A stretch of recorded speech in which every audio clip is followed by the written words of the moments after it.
The Pitts Special S-1 biplane sat on the runway at Santa Paula Airport, gleaming in the California sun. Steve McQueen climbed into the cockpit for what would be his last flight.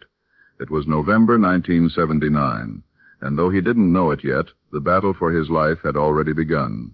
This is the story of the final ride Steve McQueen never finished, and the courage he showed facing death the same way he'd lived on his own terms. The diagnosis: December 1979. Cedars-Sinai Medical Center, Los Angeles. Steve McQueen sat across from Dr. William Kelly, trying to process words that didn't make sense. Stage 4 mesothelioma, terminal. 6 months, maybe less. How? Steve asked, his voice hollow. Asbestos exposure, the doctor explained.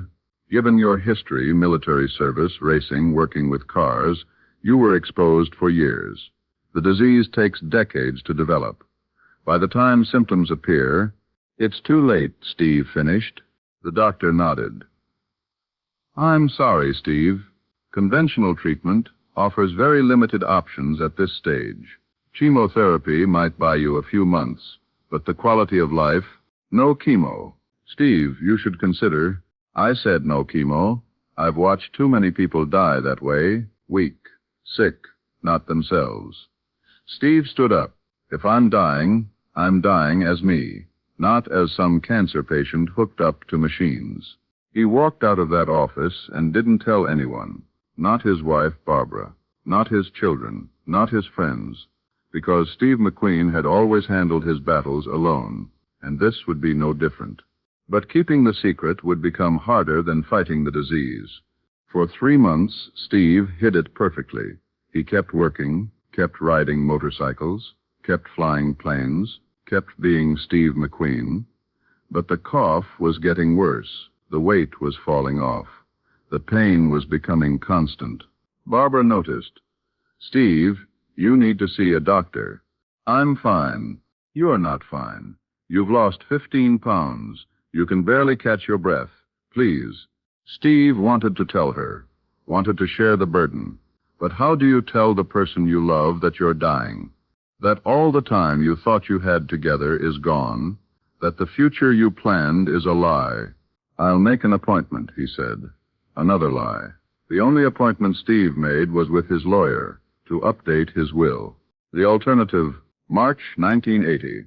Steve's condition had deteriorated to the point where he couldn't hide it anymore.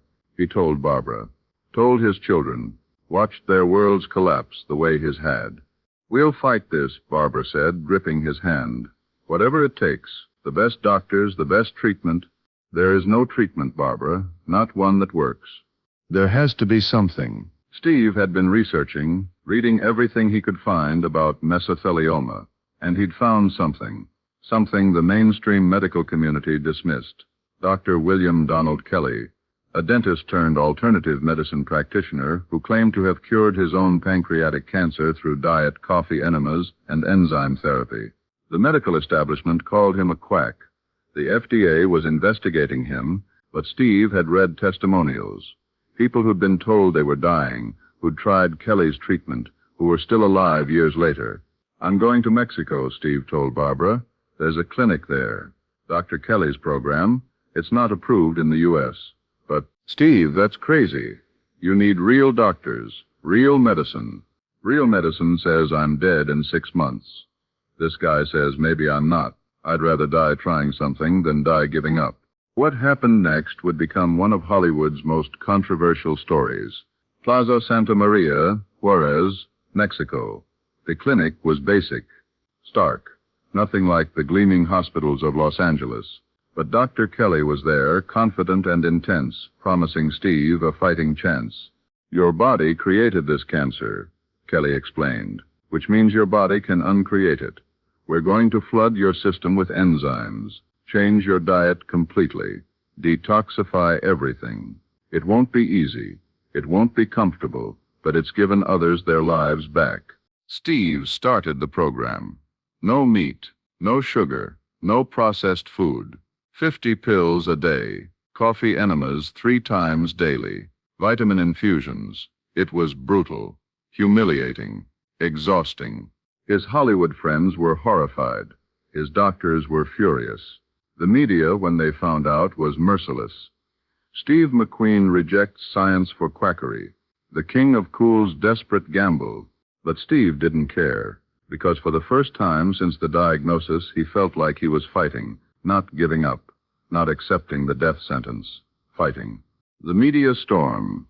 June 1980. A tabloid photographer snapped pictures of Steve entering the Mexican clinic, gaunt, barely recognizable. The photos ran worldwide. The headlines were brutal. Steve McQueen dying of cancer. Hollywood legend's final days. MC Queen's desperate Mexico treatment. Steve's phone rang constantly. Reporters, old friends, co-stars, everyone wanting a statement, a comment, an interview. Steve gave them nothing, but the pressure was immense. His son Chad visited him in Mexico, found Steve in his room, staring out the window at the desert. "Dad, you should come home. Be with family. Be comfortable." Steve didn't turn around. You know what the worst part is? Everyone's already written me off. I can see it in their eyes. Poor Steve. Dying Steve. They're not seeing me anymore. They're seeing a corpse that hasn't stopped moving yet. That's not true, isn't it? Even you're here to say goodbye, to get your last moments with Dad before he's gone. Chad's silence confirmed it. But then something unexpected happened. 2 months into the treatment, Steve's tumors had shrunk, not disappeared, but shrunk measurably. The scans showed it. Dr. Kelly was ecstatic. "See, your body is responding. We're winning." For the first time since December, Steve felt hope, real hope. Maybe he could beat this. Maybe he could have more time. Maybe the future wasn't over yet. He called Barbara. "The tumors are shrinking." "Steve, that's incredible. Does this mean?" "It means I'm not dead yet. It means I'm still fighting. It means maybe, just maybe, I get more time with you." Barbara was crying. Steve was crying. For a moment, the nightmare lifted. For a moment, there was light. The final gamble. But the relief was short-lived. In September, Steve developed a complication. A tumor on his neck. Large, growing, potentially life-threatening if it pressed on vital structures. Dr. Kelly's program couldn't address it. It needed surgery, but no American surgeon would touch it. The liability was too high. Steve McQueen was too famous. If he died on the table, the lawsuit would be devastating. So Steve found a surgeon in Juarez, Dr. Cesar Santos Vargas, younger, less experienced, but willing to try. "The surgery is risky," Dr. Santos explained. "Your body is weakened from the cancer and the treatment. The tumor is in a difficult location. There's a significant chance you won't survive the operation. And if I don't have the surgery, the tumor will eventually block your airway or compress your carotid artery. Either way, you'll die." Steve nodded. "Then we do the surgery." Barbara begged him to reconsider. "Steve, please, come back to L.A. Get a second opinion. Get a real surgeon. No American surgeon will do it. You know that. This is my only shot." "It's suicide." "No," Steve said quietly. "Giving up is suicide. This is fighting." November 7th, 1980. The day that would change everything, the surgery was scheduled for early morning. Steve was prepped, sedated, wheeled into the operating room. Barbara waited outside, praying. The operation lasted 5 hours. Dr. Santos removed the tumor. It was larger than expected. The surgery was more complicated than anticipated, but he got it out, all of it. For a few hours, it looked like Steve might actually make it, might actually survive. The impossible Steve McQueen, beating cancer on his own terms. Then, at 2:50 a.m. on November 7th, 1980, Steve's heart stopped. The medical team tried everything. CPR, defibrillation, emergency drugs. But his body, ravaged by cancer and weakened by months of alternative treatment, couldn't hold on. At 3:45 a.m., 50 years old, Steve McQueen was pronounced dead. The controversy. The news hit Hollywood like a shockwave. Steve McQueen was dead. The king of cool was gone, and the circumstances were immediately controversial. He died because he rejected real medicine. Some said. He died fighting on his own terms. Others argued. He was killed by a quack doctor in Mexico, the critics claimed. He lived longer than any doctor said he would, his supporters countered. The medical community condemned his choices. The alternative medicine community celebrated his courage. The media dissected every decision, every treatment, every moment. But amidst all the noise, one thing was clear. Steve McQueen had faced death the same way he'd lived life, refusing to play by anyone else's rules, refusing to give up, refusing to be anything other than himself. But the real story emerged from those who knew him best. At Steve's funeral, his close friend and racing partner, Bud Ickens, spoke everyone's arguing about how Steve died, whether he made the right choices, whether he should have done conventional treatment, but you're all missing the point. Steve didn't die giving up. He didn't die in some hospital bed, passive, accepting, defeated. He died fighting, on his feet, making his own choices. That's who he was.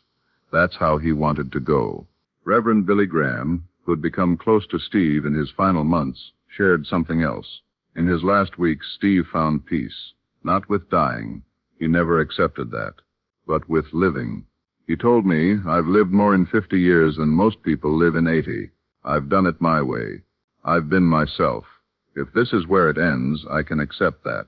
Steve's son, Chad, revealed that his father had written letters, one to each of his children, one to Barbara, to be opened after his death. Chad's letter said, "Don't be sad that I'm gone. Be grateful that I lived hard while I was here. I made mistakes. I took risks. I pissed people off, but I never compromised who I was. That's my legacy to you. Be yourself, completely, unapologetically. Life's too short for anything else." The medical truth. Years later, medical experts would analyze Steve's case. The consensus, the alternative treatment didn't cure his cancer, but it also didn't kill him. The mesothelioma did. However, some doctors acknowledged something surprising. Steve survived 7 months after his diagnosis. Conventional treatment at that stage typically offered 3 to 6 months with aggressive chemotherapy, which Steve had refused. Some patients experienced shorter survival with significantly diminished quality of life due to chemotherapy side effects. Had Steve's alternative approach somehow given him more time, or had his body simply been more resilient? The medical community remained divided. But one oncologist, speaking off the record, said something profound. We focus so much on prolonging life that we forget about living life. Steve McQueen chose quality over quantity. He chose fighting over suffering, and he got 7 months where he was still himself, still active, still living. How many terminal patients on chemotherapy can say that? But perhaps the most important question was never asked. Did Steve McQueen make the right choice?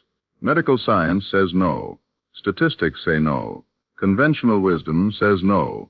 But Steve McQueen didn't live by medical science, statistics, or conventional wisdom.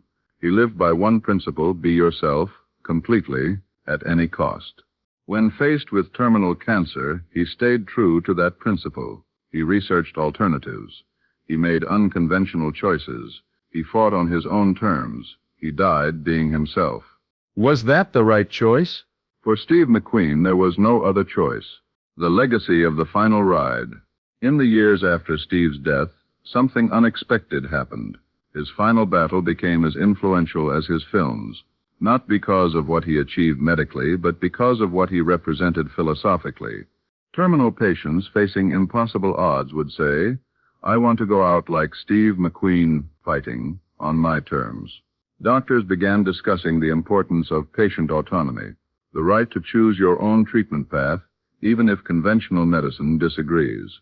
The alternative medicine movement gained momentum, not because Steve was cured, he wasn't, but because he demonstrated that patients have the right to try everything available, conventional or not. But the most profound legacy was simpler. Steve McQueen showed that even in death you can be yourself, even facing the ultimate defeat. You can maintain dignity, autonomy, and authenticity. And then, decades later, the truth about his final message emerged. In 2010, A previously unreleased interview surfaced, recorded 2 weeks before Steve's surgery. A journalist had asked him, "Do you regret choosing the alternative treatment? If you could go back, would you do conventional treatment instead?" Steve's answer, "Let me tell you something. I've spent 50 years doing things my way, racing when people said it was too dangerous, doing my own stunts when insurance companies said no, leaving TV when everyone said I was crazy, choosing films based on what I believed in, not what would make money. I've lived my entire life refusing to let anyone else make my choices for me." So now I'm dying. And everyone, doctors, friends, family, the media, they all want me to do it their way. Take chemo. Go to the best hospitals. Follow the protocol. Accept the prognosis. But here's what they don't understand. I'm not fighting cancer to live longer. I'm fighting cancer to live as myself for as long as I can. If I take chemo, maybe I get a few more months. But I'll spend those months sick, weak, not myself. If I try this alternative route, maybe it doesn't work. But at least I'll be fighting. At least I'll be me. When I die, and I will die, I want to die knowing I made my own choices. Right or wrong, they were mine. That's worth more than any extra months, as someone else's version of Steve McQueen. The interviewer asked, "But what if the alternative treatment doesn't work? What if you're wrong?" Steve smiled that iconic smile one last time. "Then I'll be wrong as myself, which is better than being right as someone else." The final flight. Before Steve went to Mexico for treatment, before the diagnosis became public, before everything fell apart, there was one last perfect day. November 1979. Steve took his Pitt Special biplane up for what would be his final flight. Just him and the sky. No cameras, no crowds, no expectations. He climbed to 10,000 feet, looked down at California spread out below him, Malibu where he lived, Hollywood where he'd worked, Riverside Raceway where he'd raced, all the places that had defined his life. And for those few minutes, suspended between earth and heaven, Steve McQueen was completely free. No cancer, no fear, no dying, just flight, pure flight. When he landed, his friend and mechanic Sammy Mason was waiting. How was it? Steve climbed out of the cockpit, looked back at the plane, then up at the sky. Perfect, absolutely perfect. He never flew again. 3 weeks later, he got the diagnosis. 7 months later, he was gone.